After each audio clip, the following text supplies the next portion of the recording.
My new national strategy for space recognizes that space is a warfighting domain, just like the land, air, and sea. We may even have a space force. That was President Trump speaking to members of the U.S. Marine Corps and other service members at an air base in San Diego this week. Mr. Trump went on to say he is considering a so-called space force that would be the equivalent of the Army, Air Force, and Navy. Here to discuss that idea and its implications is Time Magazine editor-at-large Jeffrey Kluger. Good morning, Jeff. Good morning. Thanks for having me.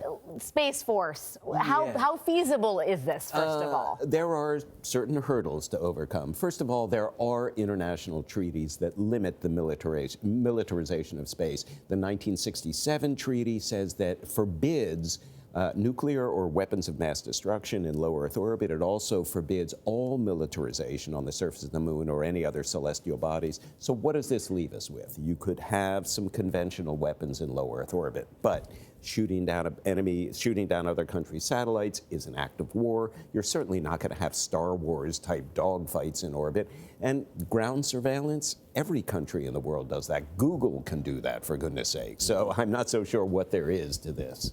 President Reagan proposed a strategic defense initiative in 1983. That's right. That never panned out. Last year, a proposal to create a new Space Corps military service was abandoned. Right. What happened exactly? Well, Secretary of Defense Mattis was actually openly opposed to it. He did not want the idea of a Space Force tucked into the Air Force in the same way the Marines are tucked into the Navy. He said it's bureaucratically complicated. We really don't need it. It really can't work. Reagan's plan was defensive. It was all about using defensive weapons in low Earth orbit to deflect nuclear weapons. But the Soviets at that time said, yes, but once you do that, you destabilize the nuclear balance. So this abrogates the SALT Treaty, this abrogates the ABM Treaty, and we are back off to the arms races. There's also the practical question of funding all of this, right? I mean, NASA's budget, I think, is currently 0.4% of the budget. Back in the 1960s, when we were sort of the golden age of space exploration, it was 4% of the budget. 4% of the federal budget, and that's the problem. Star Wars cost, the Reagan proposal, $30 billion over 10 years and never got anywhere. If you want to build the hardware, if you want the ambitious programs that got us from a standing start in 1961 to the surface of the moon in 1969, you have got to allocate the money.